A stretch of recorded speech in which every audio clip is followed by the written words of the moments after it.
Hello everyone and welcome to the actually second take of this week's midweek video.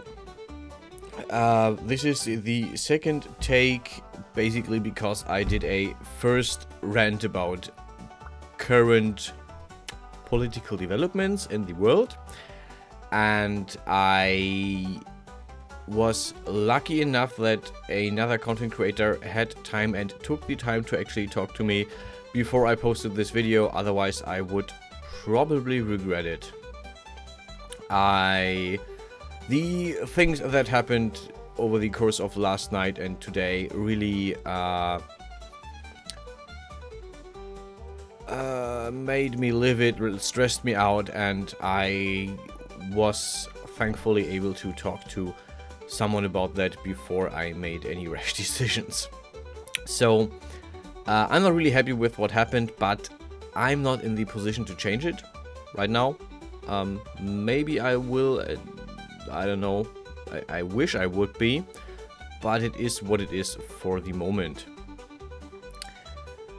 And I still made some content, luckily way before that. I did that yesterday, and today I'm going to make the video. This is gonna be a two-parter.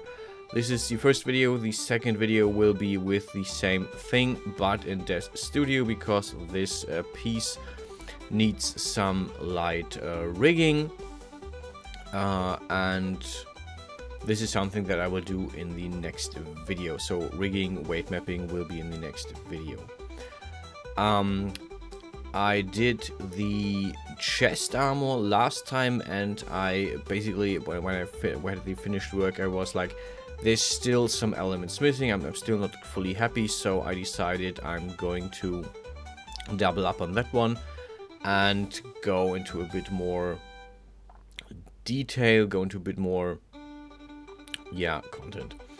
You can see I'm having the chest piece already done. This is almost the same design, not quite, but almost the same design. And this time I decided I'm going to add some laurels as an ornament on the front of the chest piece.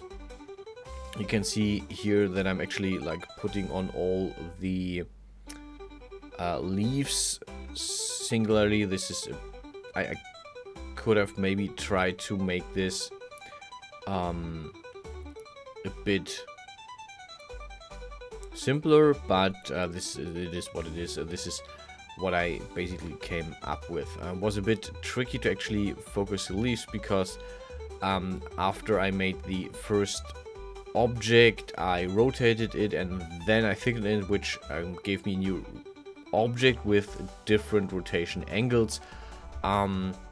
General tip: if you do something like this, rotate the object after you've thickened it and after you smoothed it, so you actually have good angles on the object. This is something you will see later with the chain, that the chain is built in a way that the rotation is always working with the object, and you have an easier way of actually putting everything in place.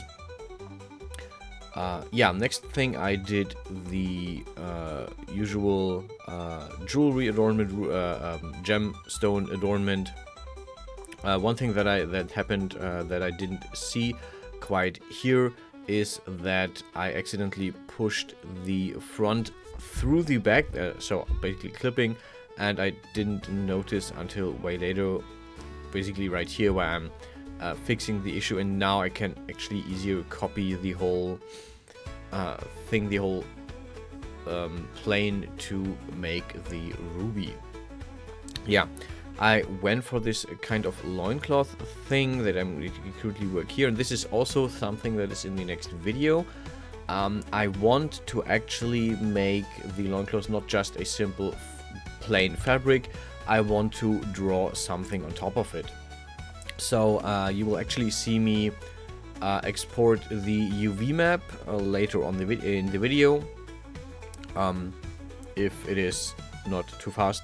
But I exported the UV map for this one, so I can actually use my tools to draw over it. There's still a bit of experiments involved. I want to see if, or what happens if I put, like, usually the UV map is a square map, and I want to see what happens if I put, for example, a bigger file that is not a square. If I put this on, will it be smushed together so it fits, or will it be cut? So this is something that I'm currently looking into, that I will find out later after the video.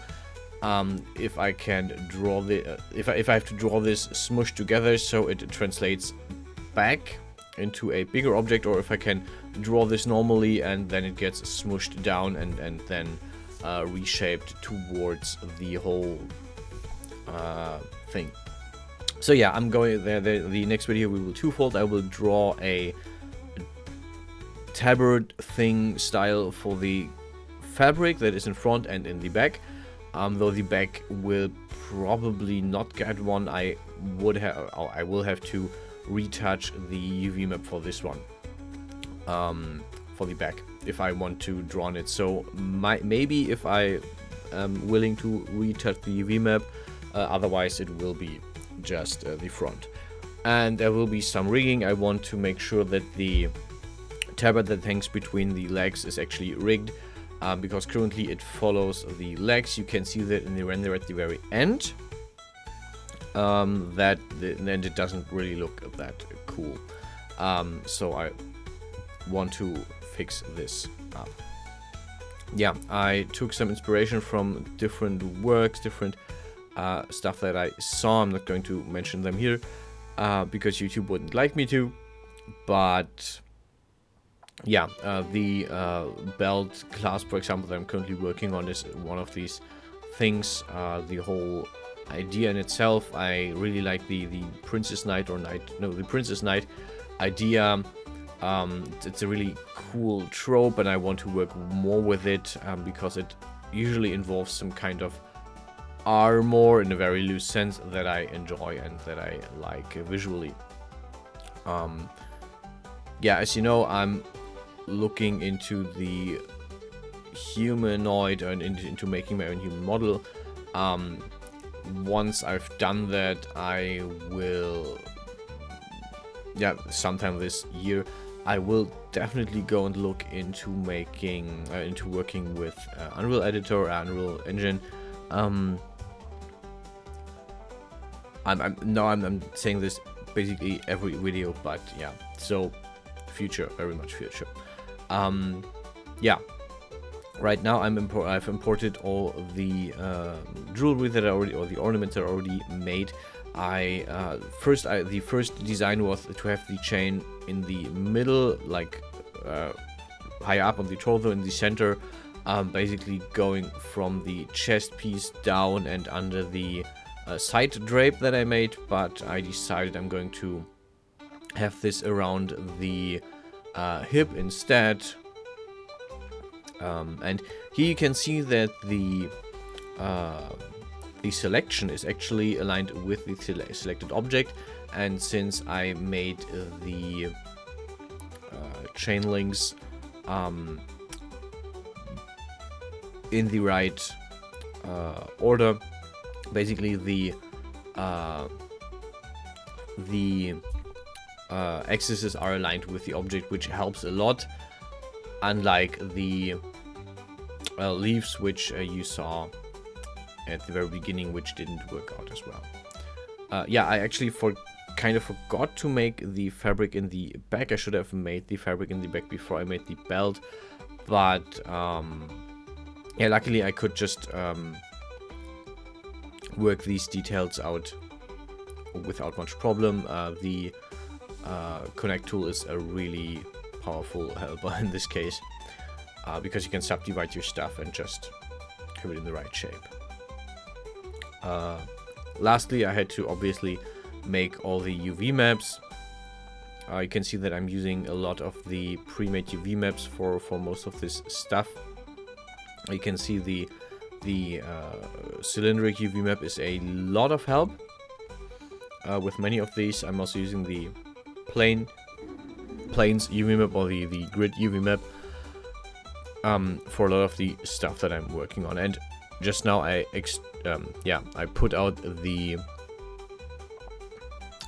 UV map for the front, for the tablet, which luckily is very, very symmetrical, so I didn't have to retouch it, didn't have to change it, and I can just try to use it as a base for my own texture, which will actually be one of the first times I'm actually making a texture. And that's it basically for this video already. The render is on in a few seconds. Thank you all for watching, and as always, stay healthy, stay safe, and I'll see you guys in the next one.